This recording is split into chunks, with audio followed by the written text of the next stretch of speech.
राष्ट्रपति में हम आगे देखते हैं राष्ट्रपति की योग्यताएं। राष्ट्रपति की योग्यताएं की योग्यताएं राष्ट्रपति की योग्यताओं का उल्लेख या प्रावधान संविधान के कौन से अनुच्छेद में? अनुच्छेद 58 में। अनुच्छेद 58 में राष्ट्रपति की योग्यताओं में पहली योग्यता क्या होनी चाहिए कि वे भारत का नागरिक हो। भारत का नागरिक हो।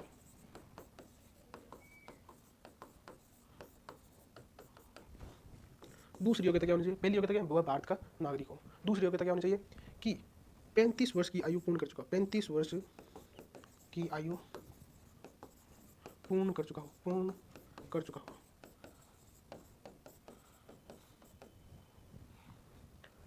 तीसरी योग्यता क्या होनी चाहिए? तीसरी योग्यता यह होनी चाहिए कि लोकसभा सदस्य बनने जैसी योग्यता राष्ट्रपति उम्मीदवार के पास होनी चाहिए। लोकसभा सदस्य बनने जैसी योग्यता हो।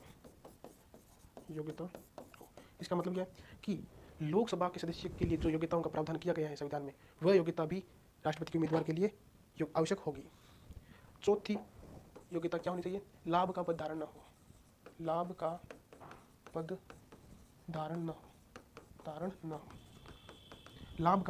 इसका मतलब संविधान में तो इसका स्पष्ट रूप से व्याख्या नहीं की गई है, परंतु एक वाद हुआ था जया बच्चन वर्सेस भारत संघ 2006। क्या वाद था वह? क्या वो कौन सा वाद हुआ? जया बच्चन वर्सेस भारत संघ 2006 में एक वाद हुआ। ये वाद क्या है? इस वाद में कहा गया, सुप्रीम कोर्ट ने कहा यदि कोई व्यक्ति राज्य सरकार, केंद्र सरकार के अधीन वेतन प्राप्त है, शक्ति प्राप्त है या सुविधा प्राप्त है, तो वह लाभ के पद में शामिल माना जाएगा। क्या सुप्रीम कोर्ट ने कहा? यदि वह राज्य सरकार या केंद्र सरकार में वेतन प्राप्त है, सुविधा प्राप्त है और शक्ति प्राप्त है, तो वह लाभ के पद में सम्मिलित किया जाएगा। इसके बाद एक और पड़ता है अधिनियम। राष्ट्रपति और उपराष्ट्रपति निर्वाचन अधिनियम 1952 संशोधन कब किया गया?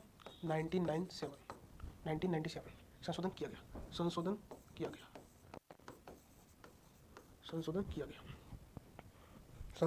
किया गया। इसमें क्या इसमें क्या प्रावधान है? राष्ट्रपति के उम्मीदवार को 85 अनुमोदक और 85 प्रस्तावकों की आवश्यकता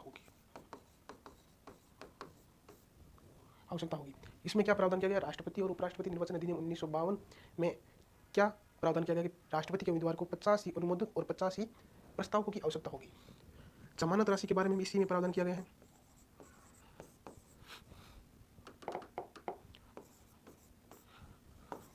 राशि के बारे में भी इसी में प्रावधान किया गया।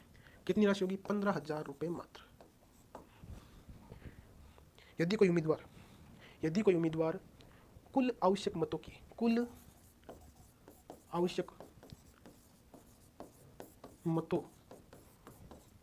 1/6 मत प्राप्त नहीं करता है,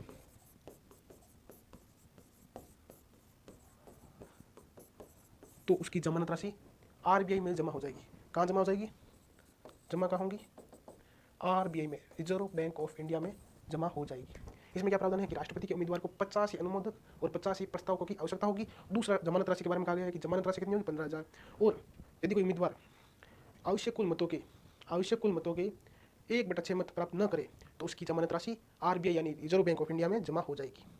ये थी राष्ट्रपति की योग्यताएं।